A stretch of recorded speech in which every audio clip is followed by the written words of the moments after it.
But today, I just want to leave a very personal message. Last night, I was laying down and I was thinking of something to kind of share, something that spoke to me in my spirit.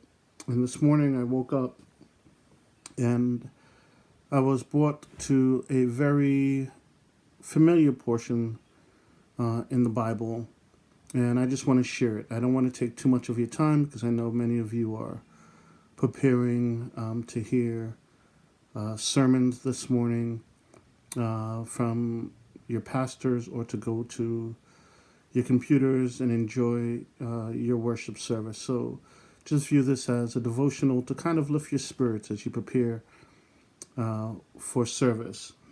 I want to turn to Daniel chapter 3, and it's a very familiar story, a story of Shadrach, Meshach, and Abednego.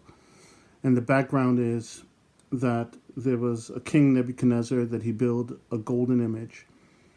And he told everyone that they had to bow down to this golden image.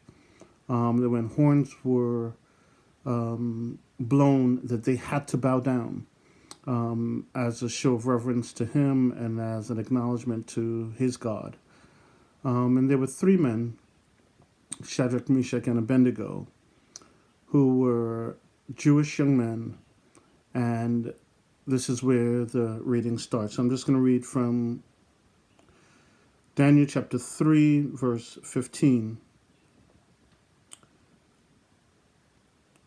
Now, if you are ready, at the time you hear the sound of the horn, the flute, the harp, the lyre, and the psaltery in symphony with all kinds of music, and you fall down and worship the image which I have made, good. But if you do not worship, you shall be cast immediately into the midst of a burning fiery furnace. And who is the God who will deliver you from my hands?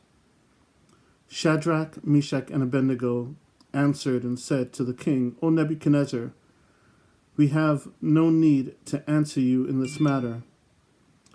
If this is the cause, our God whom we serve is able to deliver us from the burning fiery furnace, and he will deliver us from your hands, O king. But if not, let it be known to you, O king, that we do not serve your God, nor will we worship the golden image which you have set up. And I'm going to go down to verse 24. They were cast into the fiery furnace, and then something miraculous happened. Verse 24 said, Then King Nebuchadnezzar was astonished, and he rose in haste, and spoke, saying to his counselors, Did we not cast 3 men bound into the midst of the fire? They answered and said to the king, True, O king. Look, he answered, I see 4 men loose, walking in the midst of the fire, and they are not hurt. And the form of the 4th is like the Son of God. And what I want to do really quick is just bring this story in the Bible to our present circumstances. There is a lot that is going on in this world. There is a lot of suffering. There is a lot of death. There is a lot of hunger. There's a lot of people that are in want. And there is also a lot of people that are like Nebuchadnezzar, who are questioning the God that you serve. And they would put before you all kinds of things and all kinds of people and things to bow down to. And I want to encourage my Christian brothers and sisters this morning that we need to have the faith of a Shadrach, Meshach, and Abednego in this fire. Because this fire is here to try your faith. This fire is here to have you question the God who you serve. And I want us to be and take hold of the words of Shadrach, Meshach, and Abednego. They said, O Nebuchadnezzar, we have no need to answer you in this matter. If that is the case, our God whom we serve is able to deliver us from the fiery furnace. And I want you to know that the God whom you serve is able to bring you through this situation.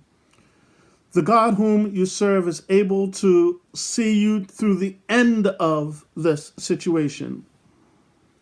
But they said something that was very important and struck me this morning. And they said, but if not, that if we die in your fire, that if we don't make it through, if our family members don't make it through, if I don't make it through, let it be known to you, King, that we will not bow down. For our God is greater than the situation. Our God is greater than the circumstances. Our God can be trusted. And something miraculous happened as they were cast into this fiery furnace. God showed up. And God not only preserved them as they were in the fiery furnace, but he was in the fire with them. And they were walking around in this fire. And the king had to say, did we not cast 3 men into the fiery furnace? But I see 4. And I want to say this morning that you're not going through this fire alone. That you're not experiencing this flames alone, this coronavirus alone, the circumstances that you are going through alone. That God is saying to you this morning that I am with you in the fire. I am with you. And so I want to end this morning just to encourage you this morning that we're not going through this alone. You're not alone. You're not alone. You are not alone. That God is able to bring you through this. And not only is he able to bring you through this, but he has promised his presence. He has promised that he will be with you. So I end this morning with this encouragement, that as he did it in the day of Shadrach, Meshach, and Abednego, that he is able to do it again, that he is doing it right now, that he is here with you.